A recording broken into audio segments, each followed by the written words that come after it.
Welcome, friends, to this afternoon session of our program for celebrating the Bhandara of Great Master Hazur Maharaj Baba Sawan Singh Ji.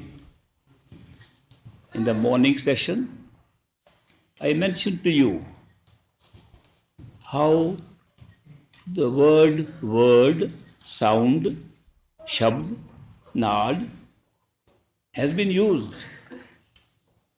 Kalma, Bange Asmani, music of the spheres, so many ways. It's all reference to something audible. And the audible part is our own conscious self. That is why sometimes they call it the audible life stream. That what we call life becomes audible at the physical level. And we can hear it. It's a good way to discover ourselves. That is why the yoga means union with our higher self, or with the truth, or with God. Whatever our goal is, whatever we define our goal as the truth, ultimate truth, yoga is union with that. The union can be achieved by putting attention on the sound. The Indian words for putting attention on the sound is Surt Shabd Yoga. Surt means attention, Shabd means sound, Yoga means union with the truth. So Surt Shabd Yoga is one form of yoga. There are so many forms of yoga. Yoga become a very popular word. It's become a global word now. In every country they are using the word yoga. In every language I see the word yoga come up. But they have reduced yoga sometimes to merely bodily postures. Why? They say some of the founders of the writings of yoga, they quote Patanjali and they quote some others who have written books way back and described yoga. They said in that description, they have actually prescribed several different positions of the body. And they give it different names. You can be like a peacock, you can be like an animal, you can be like a snake, you can be like a dead body, you can be like so many things. 84 positions have been mentioned there. So people think if we can do 84 bodily positions, we have reached the truth. How can physical exercises give truth like this? Truth is inside and we are doing physical exercise outside. Is that yoga? Not at all. We have reduced yoga to the most elementary part of it, which said, keep your body fit and then you will be able to concentrate your attention, do real yoga better inside. To keep the body fit, you can do many exercises. But if you are meditating, especially in a closed place, like in the old days, a cave, a small cave dug up to do meditation. If you are sitting in a cave and have to keep your body, all the muscles in good shape, you can just change your position without having to do jogging and all that. That's the whole purpose. It is defined like that. We don't read that part. We think the exercises, bodily positions are yoga. It's not yoga. Of course, the mind over matter says the power of suggestion is strong. People say, I do yoga, I get peace of mind. I said, I repeat the name of my friend, I get peace of mind. I sometimes look at the sky, I get peace of mind. Of course, you get peace of mind so many ways. It's a good thing to have peace of mind, especially in an age. There is so much turbulence here, so many distractions here. Therefore, peace of mind is not a bad objective to get by any means. If yoga gives you peace of mind, especially one asana, one position of yoga gives more peace of mind. It's called the Shavasana. Shavasana means pretend to be a dead body. That's the best. Isn't it wonderful that the best way to get peace of mind is to pretend to be dead? And I'll tell you really, that is very true. If you want to pretend to be dead, why do you pretend to be dead only by lying straight on the ground and giving up all muscular tension? Say, I am dead, I am in Shavasana, I am getting a lot of peace of mind. Why don't you really pretend to be dead? Raman Maharishi, one of the great saints of India, got his enlightenment by pretending to be dead. And it did not happen by intention. It was an accident for him. He was very sick, had very high fever, and he had one attendant with him. The attendant went away for some errand, and Raman thought he is going to die. He said, why am I afraid of dying? What is making me feel that I will end my life and I'll be... Why should I be afraid?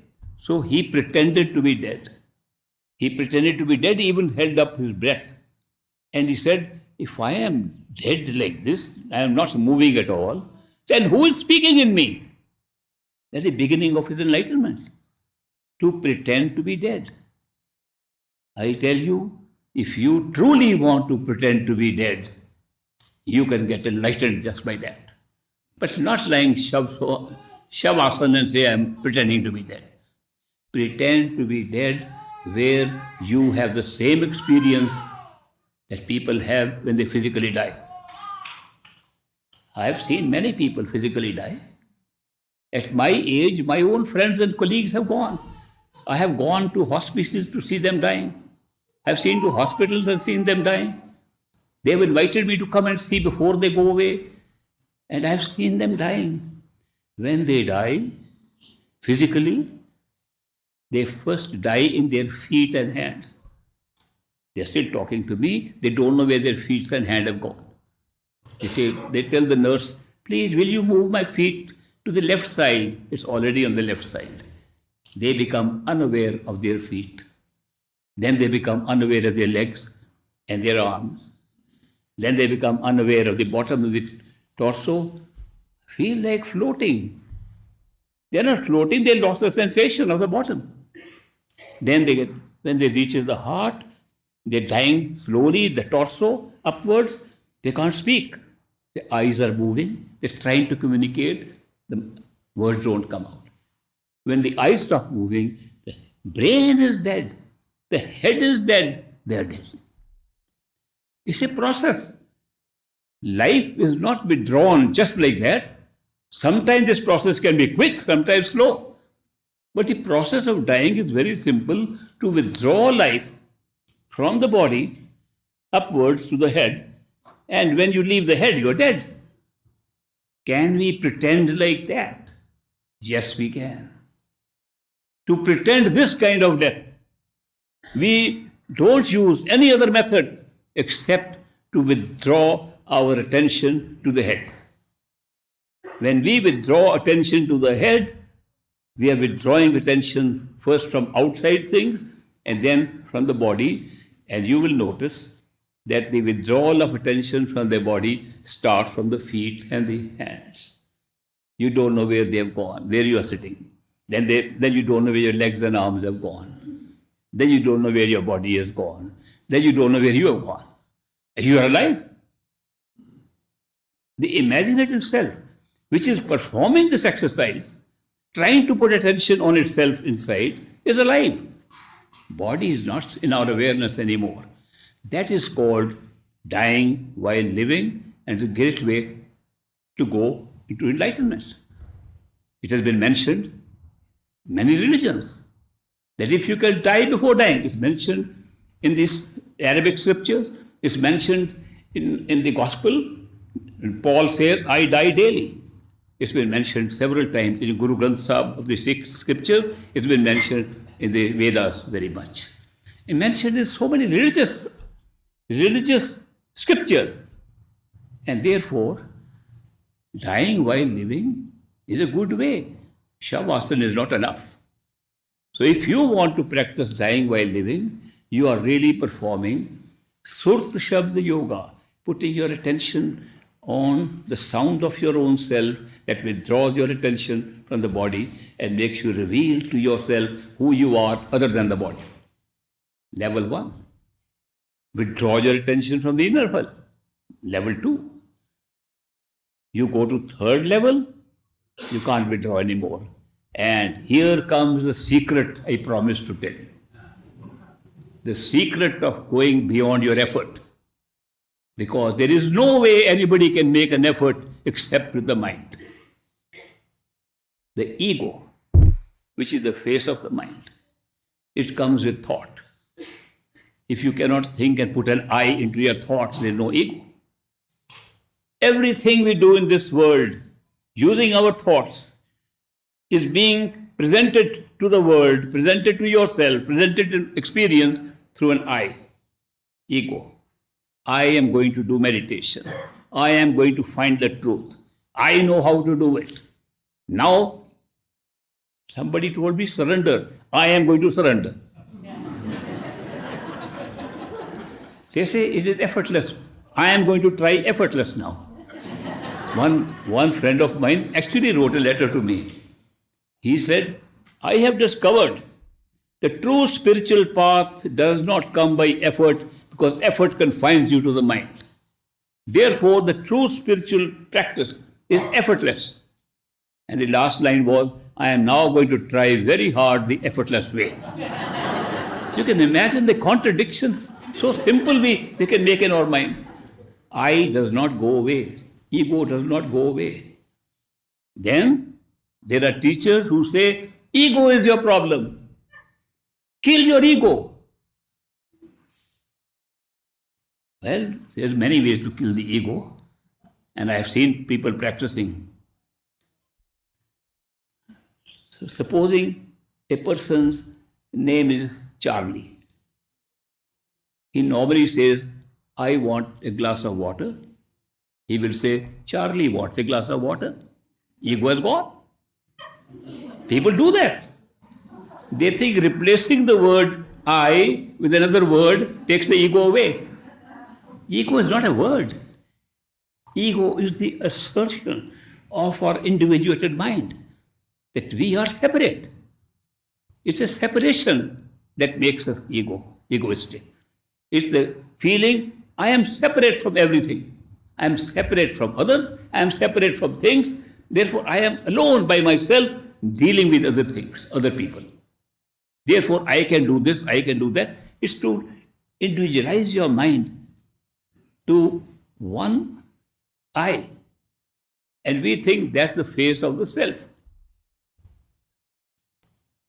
This is the face of the mind, not the face of the self.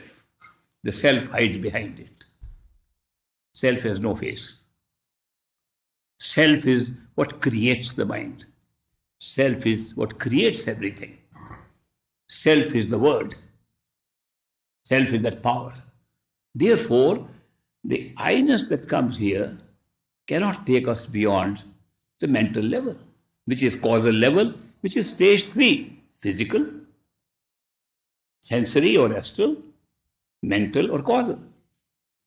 The word causal has been picked up for the mental state because we know that the mind causes all experiences to happen which we are having here. There is not a single experience we are having here in the heavens, in higher states of consciousness that is not created by the mind. Therefore, mind is the end of these experiences. None of the spiritual experiences that people relate to go beyond the mind. Otherwise, they can't relate those experiences if it is beyond the mind. Therefore, the mind relates experiences made with the I with its effort. This cannot take you beyond the mind at all. But something can take you beyond the mind. And that's the secret part. That which is available to you right here, now, which is beyond the mind, which you are experiencing now, that is what takes you beyond the mind. It's called love. Love is not a mental experience. No amount of thinking can create experience of love. When you fall in love with anybody, it's instantaneous. No thought is involved when you experience love for anybody. Therefore, love is an experience beyond space and time, yet taking place while we are here in space and time. Of course, love is a great experience. And people have described love as being the origin of experience. So many scriptures have said, love is God. God is love. The Creator is love. They give such an importance to love. It's the ultimate power. And we are experiencing it here every day. Sometimes not every day. But love comes again and again. We shut it down. We shut it down with our own mind by destroying it with our thoughts. Thinking does not encourage love. Thinking creates doubt about love. Thinking says, are you sure about it? Do you really feel? Does he also feel? Does she also feel what I'm feeling? These are questions by the mind. And these are the questions that ultimately destroy the original experience of love. When love gets mixed up with ego, then it's not love at all. Then another word is used for it. It's called attachment. We are attached to people, attached to things, and we call it love. I love you. I love you very much. And if the answer is, but I don't love you, okay, then I also hate you. The very first statement, I love you very much, you are emphasizing I more than you to start with. The ego, you, the lover, is more important than the beloved. There is an experience of two. It's an attachment, not love. When you really fall in love, you have no time to think of I. Somebody asked me, can you tell me some secret how to put the ego behind in the backbencher? Because in every activity, ego is front. I said, love is the only experience I know. You fall in love, at that time you don't think of I, you think of the beloved. You sometimes say, the beloved creates the love, not the lover. Something pulls you, then you feel love. No pull, you can't pull yourself, put yourself forth and say, I love you. That is all attachment. Very big difference between love and attachment. So therefore, when we say experience of love is God, spiritual, beyond the mind, we are talking of a love that is not sullied and contaminated by mind, by thoughts. When do we experience that? Experience all the time and destroy it. But if the love is sustained, it begins to reawaken itself in spite of the fight of the mind. A sustained love that never changes is unconditional, without any doubts about it. That is the kind of love we experience from a perfect living master. And there is a reason for that. A perfect living master is an ordinary human being, but his awareness at all times is above the mind. Not sometimes. A person, human being who had had great experiences, remembers some of them and comes and shares with us, is not a perfect living master. That's not the definition. Excuse me.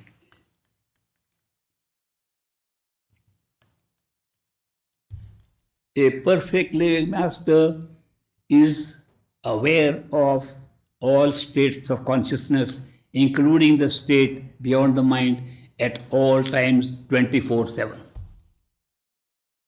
That's the big difference between us and a perfect living master. We are not aware of anything except what we are having in front of us. We are so limited in our awareness. We can only have one level of reality, and that's the only reality for us. Sitting here in the physical bodies, physical reality is the only reality for us. We're not experiencing any other reality. We go down into this dream world. We forget this reality. We become unaware of this reality. And the dream reality becomes real for us. We can't hold both together. If we are also aware of the wakeful state and also dream, it calls it daydreaming. It never becomes real. To create reality of a dream, you have to leave the awareness of the wakeful state. To create reality of a higher wakefulness, you have to leave the awareness of this state. If you come back to this reality, you have to leave the reality of that state. At one time, we can only have one experience of reality. When you are in that reality, you are convinced that's the only real thing. But when you go to the other reality, the first one looks like a dream. Maybe it's real, maybe it's not. That is why we are living in a state of awareness where we are confined to one level of reality. There are more than one level of reality. You can wake up again and again. Sometimes people who withdraw attention and go to the astral plane by dying while living, by forgetting this body, they say we have gone to a new reality because a new world opens up with different laws of nature. The same laws of nature don't apply to any reality. They're all different. When we go into a dream state, and I'm taking the example of dream state because we all can remember some dreams. Not all. Every night we all dream several times, proven through sleep institutes. But we remember very few. Some people say we never remember our dreams, but they still dream. Dreaming takes place continuously several times every night. Now, when we remember the dream, we know it's not real.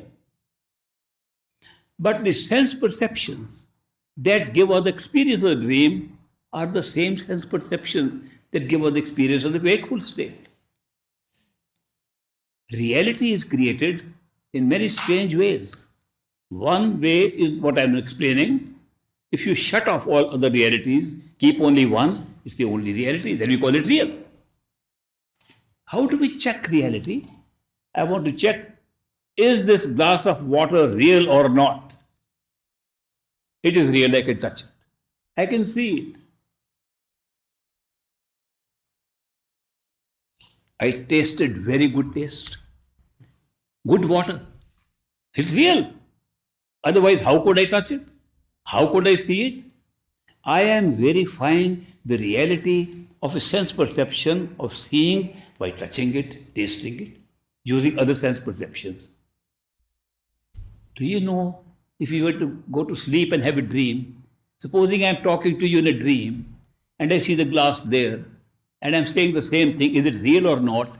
And I can see it, I can touch it, I can taste it. Same thing. And I will say in the dream, it is real. When does it become unreal? Only when we wake up. The reality we create at different levels remains real, no matter what. No matter how talks we hear or talk about it, higher reality, the reality remains one level. Therefore, the wakeful reality in which we are sitting now is just one form of reality, and we are verifying it first by blocking any other reality, and secondly by using the sense perceptions of the same level, not some other higher level, same level of sense perceptions we are using to determine what is real. We have no other means to discover reality here. If we had other means, we would use them. These are the only two means. Block your awareness from all other forms of realities, if they exist. Create a doubt, they may or may not exist. This is real, because my sense perceptions confirm this is reality. I don't know, I don't remember any of the reality. When we go to the dream, same thing. When we go to higher awareness, same thing. Where does this then end? When we are in astral self, that looks very real. But the rules are very different. When we go to dream state, rules of nature are different. In a dream, we can go from one location to another in 1 second and looks normal. We are having a dream that we are sitting here. Within a second, we are moving to somewhere else. Looks normal. Nobody's ever questioned. How did we do that? In a wakeful state, we can't do it. In a dream, we can fall from a building and not get hurt. Here, we always get hurt. The rules, the laws of nature, the laws of natural law, which of each reality is different. What happens in the astral plane? In the astral plane, we try to communicate with somebody and we try to use words and looks very funny. I'm talking to a person who does not know English in the astral plane, can speak only German, Deutsch, and I am saying something in English, the person immediately answers in German and I understand it. How can that be? We can't do it here. Sometimes we can. Only when we use telepathic communication. Telepathy is not normal in this reality. It is picked up from there, but we don't realize where we pick it up from. In telepathic communication, the language is not what is conveyed. It's the meaning of the language that's conveyed, and same meaning is translated into the other language. At the astral plane, you don't even have to talk. You think something, other person can understand it. A different rule altogether. Another very big change. Here, time flows. Our experience of time is, it never stops. Time is continuously flowing. Or maybe we are flowing through time. Something is happening, it doesn't stop. In the astral plane, you can stop it when you like. When we were little children, we used to play a game called freeze. We used to run around, then somebody would shout, freeze! Everybody had to stand exactly where they are. It was a game. In the astral plane, it's a normal activity. There are so many differences. If you go to the still higher plane, the mental plane, by withdrawing your attention from the astral imaginative self, in the mental plane, the rules are totally different. Time can be seen as a static thing loaded with events. That's the beginning experience in the causal plane. You can go forward or backward in time with ease. You can see future and past of yourself, anybody else. It's an amazing experience, not possible in the other realities. So the laws of nature, laws of possibilities are totally different in all these levels. So in the higher part of the causal plane, you can see how time is created, how time and space are created at one go. The whole time, infinite time is created, and how all the events are loaded upon it without time. And they become part of time when you come down to the astral and physical plane and we move on time and have those experiences. You get answers to all these things in the causal plane. That is why we have only one reality at one time. A perfect living master knows all the realities at all time. He knows all are unreal, just creations, and all look real. That's a very big difference. When can we have that experience of a perfect living master? We can have the same experience by going to totality of consciousness, our true home, where all the creation of all levels exists simultaneously. There you will find that nothing was existing outside. The whole thing was created in our true home where we belong. The whole experimentation of consciousness, creating things to be conscious of, experiences to be conscious of, is taking place in our true home, and that's where we have to go.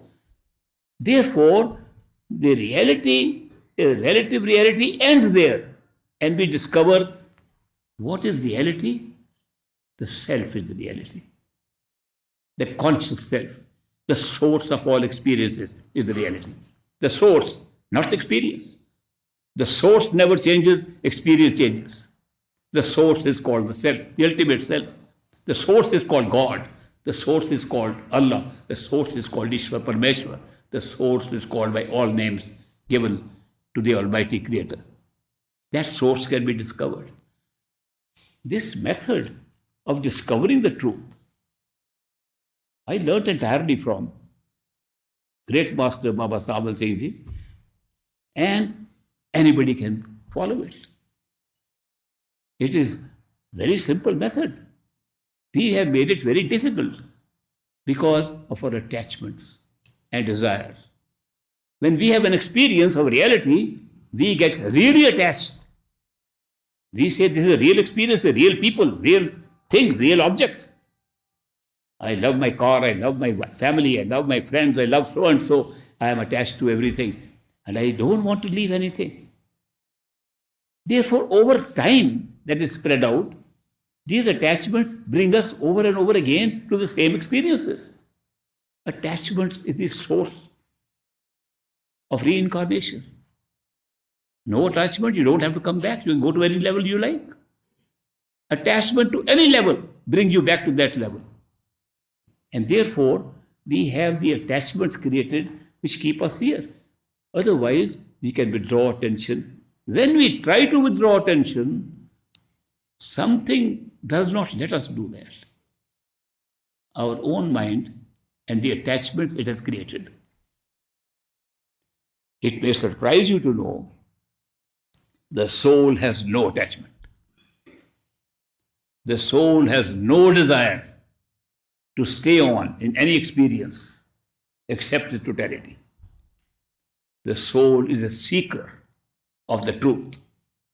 Mind wants attachments. Mind wants experiences. The soul provides life. Soul provides life to the mind and makes it alive. Soul provides life to the sense perceptions and makes the astral being alive. Soul provides life to the physical body, makes it alive. Soul provides life to the dream body, makes dreams alive. Soul is life. Soul is just giving life to machinery, to equipment that is used to generate experiences. Why do we need experiences? Because our self is consciousness. Consciousness means it has to be conscious of something. The very innate nature of consciousness is it's conscious of something, aware of something. Otherwise, the word consciousness wouldn't arise. Therefore, our very nature being consciousness, we are automatically creating through these different methods, mainly mind, even without the mind. What can we create without the mind? Now if we go back to the top, one total consciousness is the reality and we call it the real self. We call it God, we call it the creator. It is the creative power for everything. What does it create? It has its own innate nature. It has love and some other things too. It has instant knowledge coming immediately, which we here call intuition. Intuition is not thought. Intuition is a gut feeling that comes instantaneously like love. Appreciation of beauty, feeling of being in a state of bliss. There are several experiences built into consciousness itself. They don't need the mind to have that experience. We don't need the mind for that. Therefore, they are innate, built into our own original state.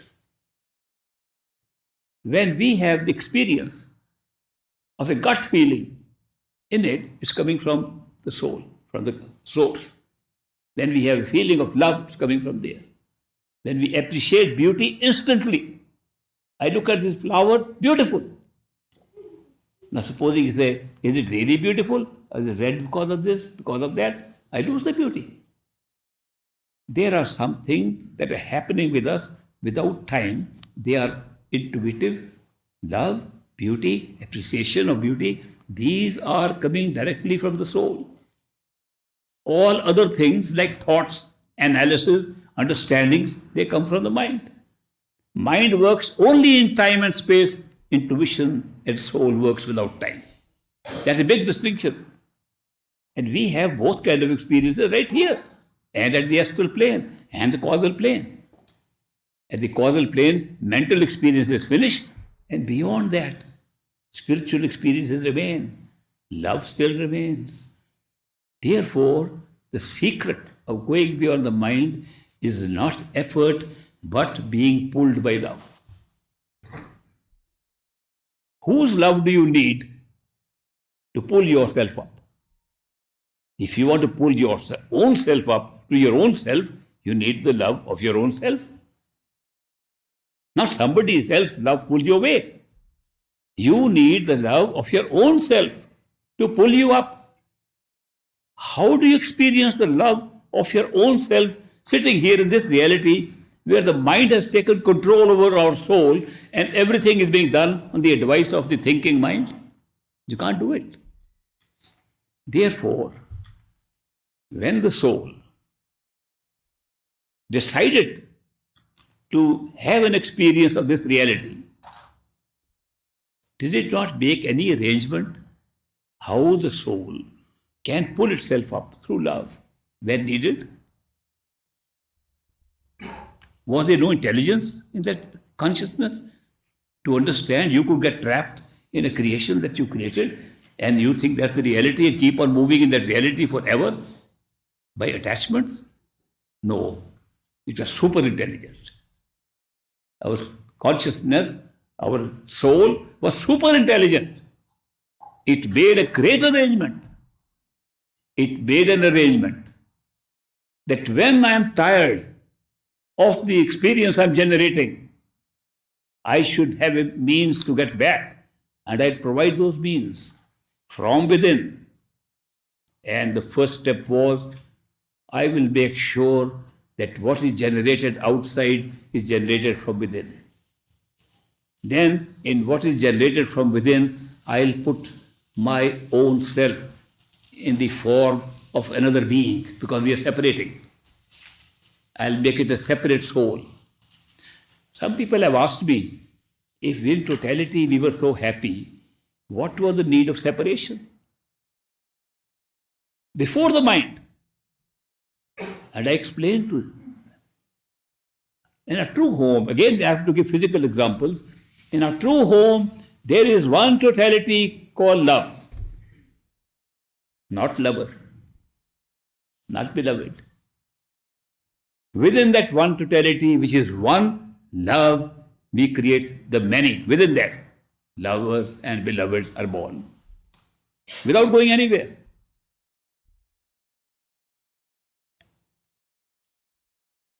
A glass of water in my hand, one glass of water. No, I'm looking at it, million drops of water. Nothing has changed. Only my awareness has changed. By my awareness, I've divided it to millions. One totality, one God. Within that, create the many souls.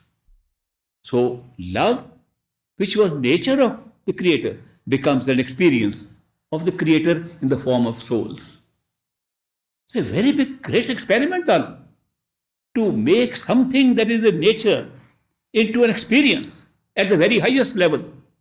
Souls were created within the same, not outside. They never left. This is one example I give all the time, that when I was young, I was told about Sant Mat, the path of the masters. The path of the masters is, and experienced people were telling me this, who had been on the path of the masters for a long time. The path of the masters means we are drops of an ocean of reality and truth. Our true home is the ocean. We are little drops. Somehow we left the ocean and we drifted away, far away. And now we are wishing to go back to the ocean.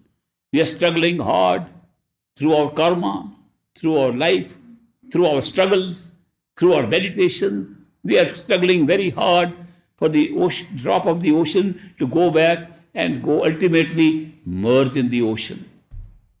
This was described to me as a spiritual path. Even at a young age, I had a great doubt about this path. I said, if I am a drop, I'm a pretty good drop. Sun shines on me. I make rainbow colors on myself. I have a great time meeting other drops. I enjoy. As a drop, I can eat food. I can do many things. I can enjoy life fully. What are they telling me? Struggle hard, work very hard, and go and get merged in the ocean, lose everything I have now? What does the ocean gain? One more drop? It won't even care. This is the more lose-lose situation I have ever heard of. And this is supposed to be the Sant Mat spiritual path. I was totally disappointed, left spiritual path. I said, this is not for me. But I was wrong. That is not the truth. We are drops of ocean, but in the ocean. We are the ocean. The ocean which has itself decided to create the many within itself by separating units of consciousness which we call souls or drops. We have never left the ocean. Sant Mat, the spiritual path, is not to travel anywhere and go to realize that you are the ocean. The drop becomes a larger drop. How many drops of water are in this glass? I can make any number. By awareness. It's the awareness that works to separate them. When the awareness expands, I can make it one drop, the whole ocean, the whole glass of water. Same thing is there. The spiritual path, Sant Mat, is not of journeying somewhere. It's of realization. It's of awakening to a higher truth. Awakening to your reality. You are the total. For the sake of experience, you become small and become a drop. No going anywhere. That made sense. That means we realize who we are. Then spiritual path makes sense. We realize we are the total. And we are everybody. Some people following religion also hear these words. We are all one. Then they look at each other. We are all one. Don't look like this. We are one with all these, not that one. I don't like that one. What kind of oneness is this? Using the mind to understand oneness? The mind can never understand oneness. The mind can understand manyness. The mind can understand division, not cohesion. The mind can never make it one. Every day when you use the mind, you divide more, not less. When I hear about the teachings of the founders of religion, who say, find the truth within yourself, kingdom of God is inside you, the truth can be found as a third eye center inside your head. When they all talk of going in, I am very impressed that religions are the same as spirituality. They are saying the same thing. But when I go to church, they say only this God which we have monopolized is the real one. When you call God is not true. Only we who believing in one Savior, in one God, by our definition, is the truth. That is not what the founder of the religion said. The founder of Christianity said something else. Not only that, I meet a good Christian friend. I said, there's a church, let's go in. No. That's Methodist, I am Baptist. Do you have a different Christ or the same Christ? Do you have a different God or the same God? No, we have the God and Christ, they don't. What has religion done? Religion is nothing more than a mental exercise to divide. And so much violence has taken place in the name of religion. I got baptized just to examine the Catholic religion. I got converted to Islam just to understand if Allah is real. And Allahu Akbar, we say, is real. I tried so many things in my early age, college-going age, school and college-going age, to see where are we going wrong about it. How are we monopolizing the creator of the whole universe and putting into a little box of our own, and we call it religion. There should be something common. And I found every religion emphasizing the physical ceremonies to be done outside and not putting any emphasis on practices of meditation to go within yourself. So we moved away from spirituality in most of the religions. Religion could not give me any answer. I said, maybe I haven't studied enough. I got a fellowship from Harvard University in the United States. Very prestigious university. I was lucky to get that fellowship. They paid for my tuition, paid for my fare, paid for my food and stay. I was supposed to study economics, economic development, government, and so on, depending upon what I was doing in India. But I took up at this university a course in comparative religion. So I could study 16 major religions of the world to see what is common. Do they all tell us the way to meditate and go within or no? What do the religions say as they are being practiced today? I was surprised. Not all of them talked about love and devotion. Not all of them talked about meditation. But they did talk of one thing, all of them. Our religion is the only true path, all others are false. It's the only common thing I found. Division. So spirituality, which was the basic foundation of all religion, has been left behind. And which was the ceremonies which are different, little bit different. In Islam, they are Shia and Sunnis.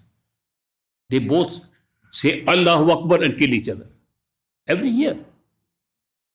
How can you kill each other in the name of the same God? Why? Some external difference. One says when Prophet Muhammad died, the Khalifas were supposed to take over. The others say no, his son-in-law Ali was supposed to take over and they murdered Ali. So therefore those who follow Ali are Shia, those who follow the Khalifas, Sunnis, they, to assert their truth about what happened historically, have to kill each other every year. It's amazing. I've seen those killings. In India, I've seen Shias and Sunnis killing each other on day of celebration. Is that we have come to religion? If you see the Christian crusades, how many were killed at that time? A religion, somebody estimated that religions have caused more violent deaths than any other form of death, of unnatural death. So what have we turned religion into? Where has love and devotion gone? Where is the secret of going beyond the mind gone?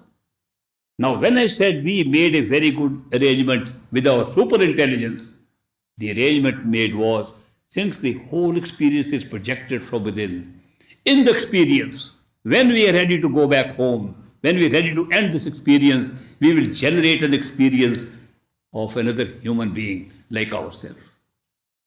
And we will pretend he has more awareness than we have. And we will lower our awareness to one reality and make that person have total reality. And this arrangement is made before we left our true home. So what happens?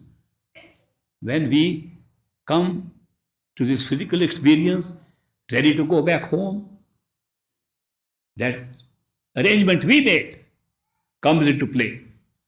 We are seeking the truth. We are fed up of the experience. We have had enough of it.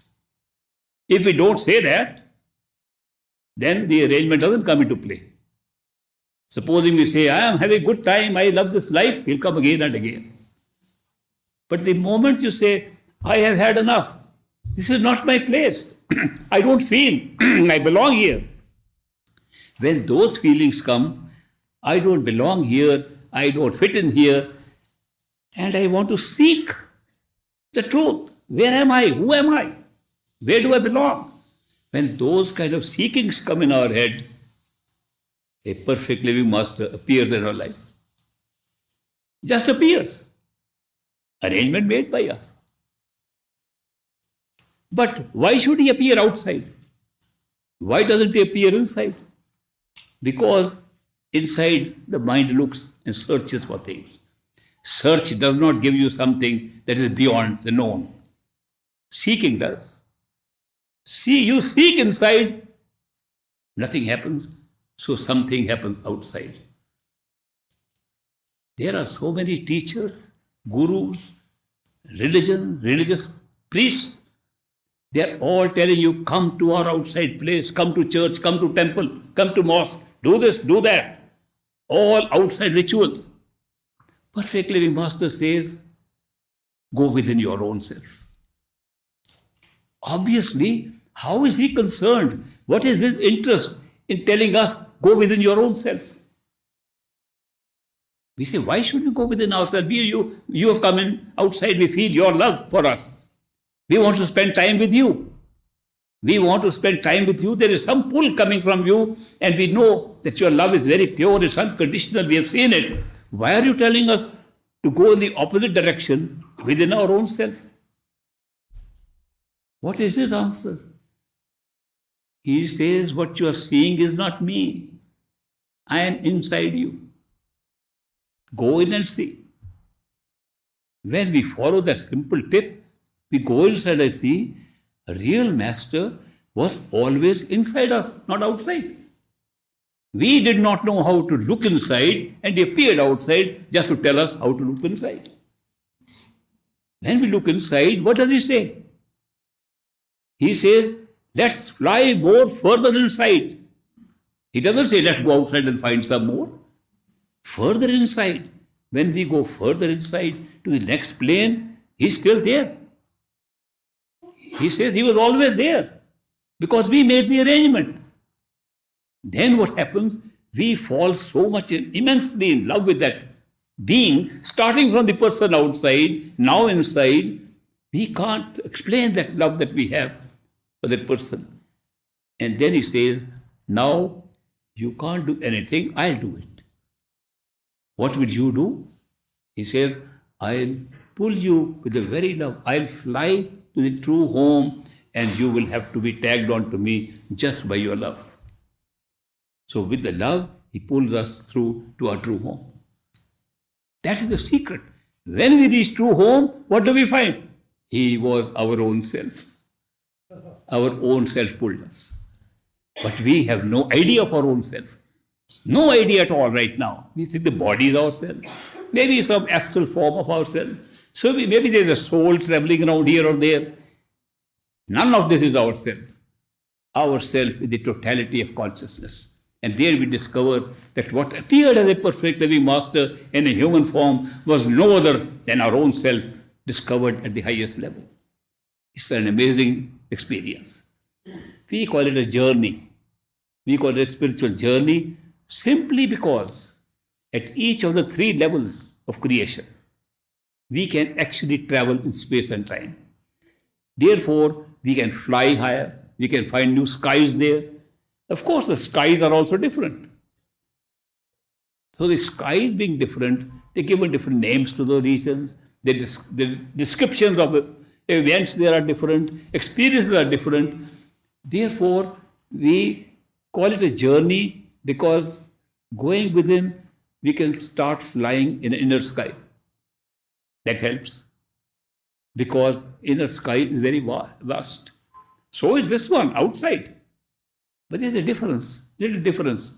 The outside sky at night becomes dark. Other side might be sunlight now on the planet, but we see darkness and we see light. This is a world of duality, darkness and light.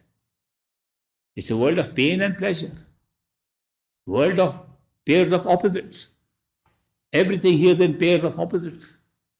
When we go to the first stage, sky is still there, but it's neither dark nor light.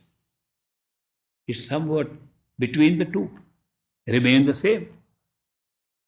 We can turn it little less lighted, see stars and moons and things like this, heavenly things, or we make it bright light and see the sun shining. But it does not go into darkness. When we pull ourselves to the causal plane, there is no darkness at all. It looks like the sky has suddenly turned into a golden sky, an orange-colored sky. It's an experience of an external experience happening at different levels because of time and space. And that time and space at the mental causal state creates an orange-colored sky. Beyond that, there is no space and time, and no description is available. But for the sake of creating the story consistent with the rest of the story, Master said that's an even whiter sky, more bright than the causal plane. Therefore, imagine the sun that is shining. It is stretched over the whole sky. That will be the nature of the sky beyond the mind. Just a way of saying something. Just a way of describing, because we can't understand any other way. And in totality, you put trillions of suns together, there's more light there than you can see. Just a way of describing how different it is from here. Totality is everything. Some people say, when I go to my total true home, what about people I've left behind? There will be no people, they're all there. You'll be surprised, nothing will be left behind. People say, if I go to totality, will I have other people in other places left behind? That's our nature of journey. Then they don't understand totality at all. Totality is total. There's nothing outside of it. This universe is there. The dream universe is there.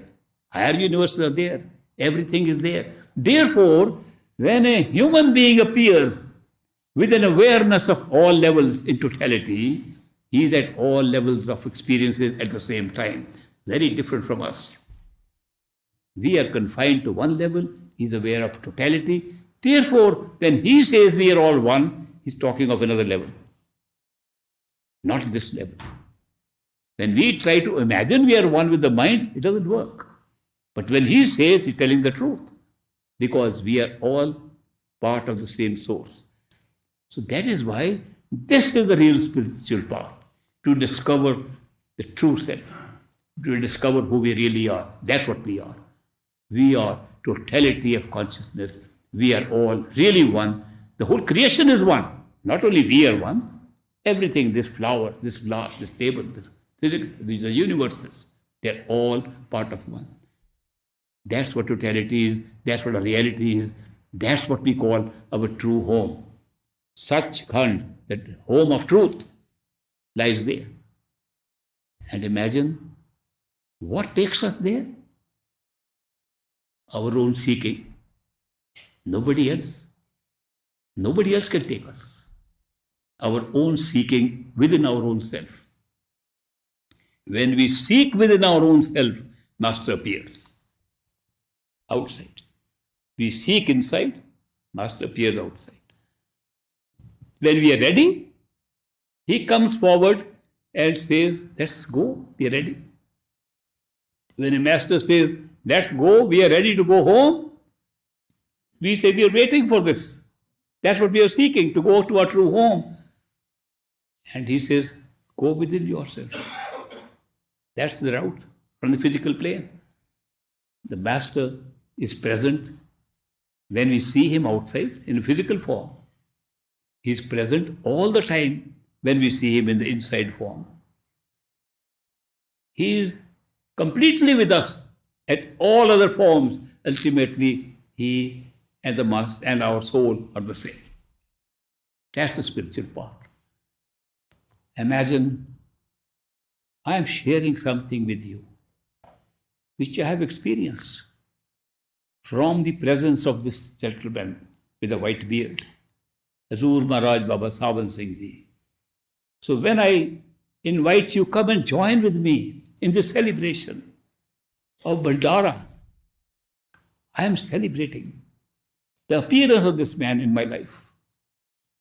Somebody said to me, supposing nobody comes to Bhandara, will you still have Bhandara? I said, of course. I'll never be alone. Two of us will celebrate, Great Master and me.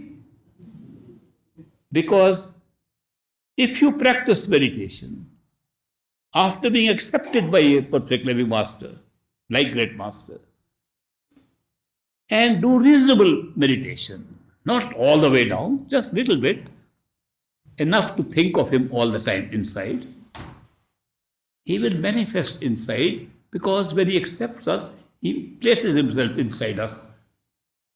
And we can see him inside, And he is available to us 24/7 after that.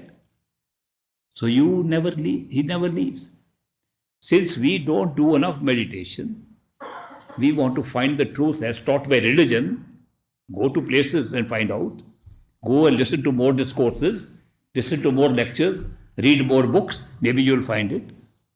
These things are never given anybody except more haughtiness, egoistic feeling, I read more than the other. I am following my practices more than the others.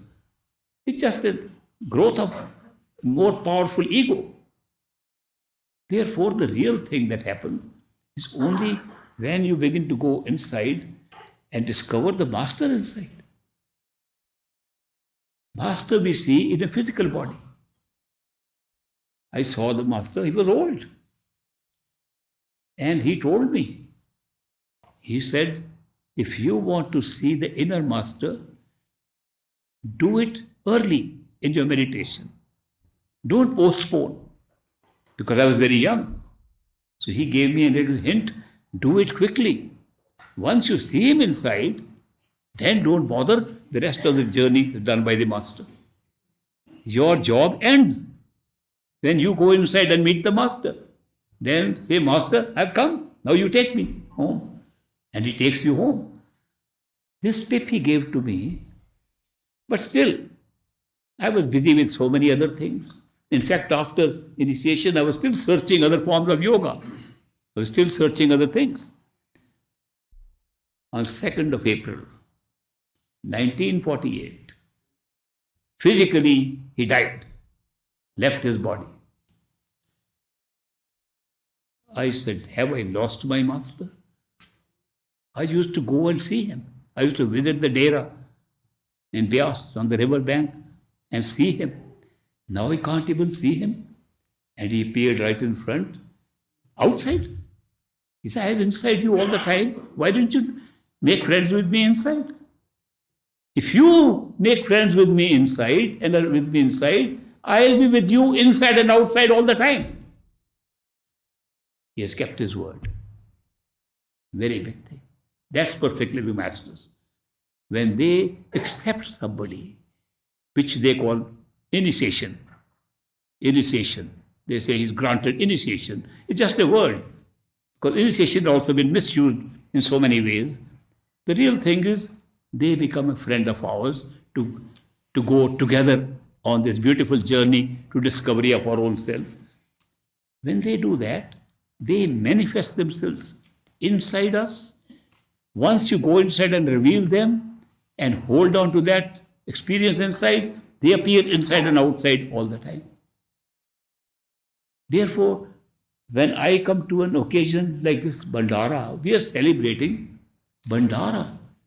Bhandar means abundance, a lot. Normally, they say the Bhandar of food. There's a lot of food. Bhandara, celebration, eat what you like. Many people have taken that so seriously that their attention is on the food rather than on the meditation. They come to Bhandara, good food is served there. I heard this in the United States when I first came, and people said, we are celebrating Bhandara. I said, can I also join you? You're celebrating your masters, great masters, or some masters, Bhandara. Can I join you? They said, yes, food is excellent. Last Bhandara, they made lovely this thing, they counted all the vegetables they made. And they also told me about the sweets, desserts, pudding they made. That was definition of Bhandara. It's not abundance of food, it's the abundance of grace that he gives on that day. Just because we thought he died, he did not die. He lived far more than we could see him when he was alive physically. That's the beauty of it. That when a perfect living master who has appeared in our life in a physical body dies, and he has initiated us, he remains with us and is visible to us both inside and outside for the rest of our life and for the rest of our experience to totality, to our Sachkhand. That's the beauty of it. That is why we celebrate Bhandara, not the death of a person. Some people are asking me, Are you celebrating the death of a person? No, we are celebrating the real life of the person, which we didn't know existed. We don't even know our own real life. That we never die. The body dies. The inner body dies. The mind dies. We never die. Soul never dies. It's immortal. And therefore, death doesn't occur to us, the self. It only occurs to the covers that we are wearing upon the self. And this discovery becomes very strong when we celebrate. So what do I see?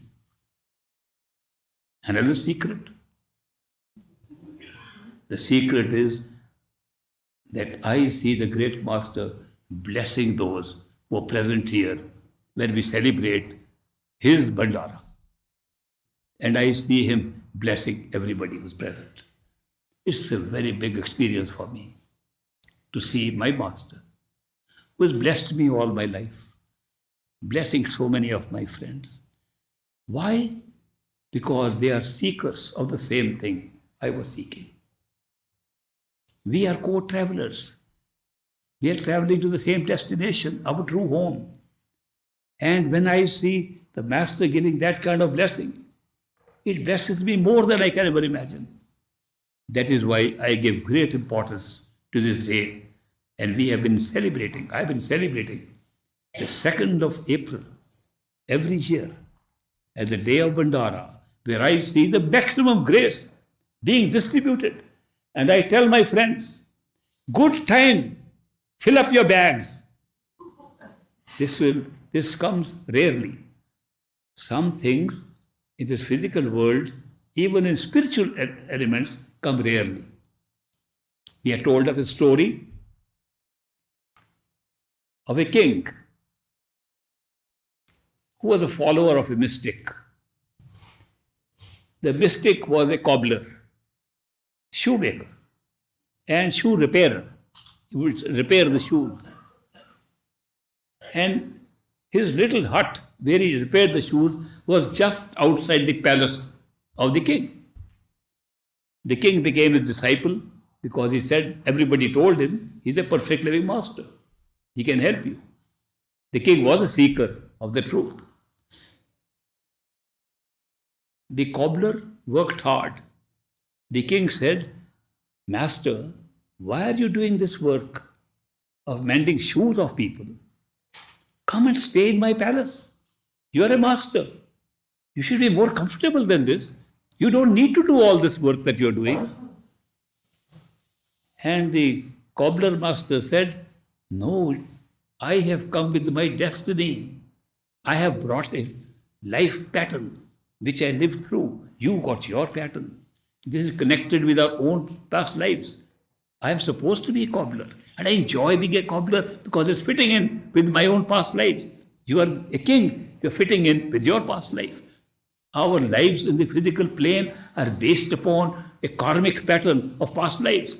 Therefore, don't bother me. I'm very happy to be a cobbler and to mend shoes. One day, the king said, the master sits just outside and he said, 3 o'clock, wake up and do meditation. And we can't meditate, we like to sleep at that time. But if I woke up and went to him, if I go and meet the master physically at 3 o'clock in the morning, middle of the night, maybe he'll give me something special. So he just dressed in some disguise like an ordinary person and escaped from the palace early morning and went to the cobbler master. The cobbler master got up. King, what brings you here middle of the night? He said, I have not come as king. I have come as a beggar. King, please bless me. Please bless me. The master said, you believe in holy water? Here, he took out some water in his hand from the very cup in which he had put some leather to soak it up. It was a little dirty with the leather. He took a little handful of water, said, drink it. And the king said, I came for blessing. He's giving me dirty water. So he pretended he was going to drink it. did like this, let the water flow to the sleeve of his shirt. He said, thank you, and ran. What a mistake I made, the king thought. I thought he's going to give me some blessing. All this master could give was dirty water. When he went back to the palace and took his shirt, which was still wet, he saw there was a little stain of the leathers. He said, this stain will be seen by other people and I should get it washed quickly. So he called his a servant in whom he had confidence. And he said, there is a washerman on our palace compounds. Take this shirt right now. Tell him to clean it right now, in the night, and dry it and bring it to me before the morning. The servant took the shirt to the washerman, and the washerman woke up. What can I do now in the middle of the night? He said, the king has sent this shirt, don't tell anyone, but you have to remove the stain and wash it and make it ready before the morning. The washerman said, okay. So he tried to wash. His young daughter woke up. 8 or 9 years old daughter. She woke up. What are you doing, Dad? Oh, king wants this to be, and I have the stain to remove. He said, come, I'll help you. She took it, and instead of washing with soap, she began to chew upon it. She began to chew upon the stain and then tried to wash, so the stain was getting removed. But she was getting enlightened. She began to talk of higher levels of coexistence. The washerman said, what's happened to you? There is something in this shirt that I am feeling. And he cleaned the shirt and sent it back. In the morning, she's giving a discourse to the father. I'm telling you, father, this is not real. Go and find. So what has happened? Word spread around. People began to come. A little girl has become a saint. Little girl is enlightened. And the king heard about it. He said, a little girl has become a saint. I didn't get anything from that guy who gave me dirty water. Maybe the girl can give something. So he went to the girl, and a lot of crowd was assembled there because they all began to worship that girl who was talking of higher levels of consciousness, higher levels of experiences. So the king stood there and said, I want something from you. She stood up. No. You are the king. He said, I have not come as the king. I have come as the beggar. She said, I have not stood up because you are a king. I have stood up because you have given me whatever I have. He said, I gave you? I gave you nothing. He says, you gave me the sleeve of that shirt that has given me everything. The whole thing was in the shirt. He was surprised. He said that dirty water was so powerful that it could make a young girl enlightened in no time. He said, thank you very much for telling me the secret.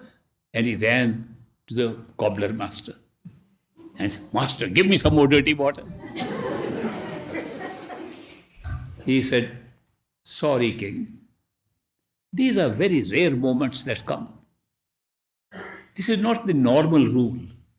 Normal way is through meditation and discovery of your own self. But once in a while, these perfect living masters, they can feel how strong your urge was that night at 3 o'clock. How you came as a king, forgot you were a king, and came as a beggar. And I said, I have to give something good. But you didn't digest it. You couldn't take it. Now you have to meditate for some time, find and discover the normal way. So why I'm bringing this to your notice? Because some things happen at certain times. And 2nd April of every year, since my whole life after initiation, has been that special day when something special happens. And the grace that flows is unlike any that I see elsewhere. That is why for me it's a very special day, becomes a very special day for all my friends who come on that day. So I congratulate all of you for being here. You may not see what you are getting. Meditate and you'll find what you're getting.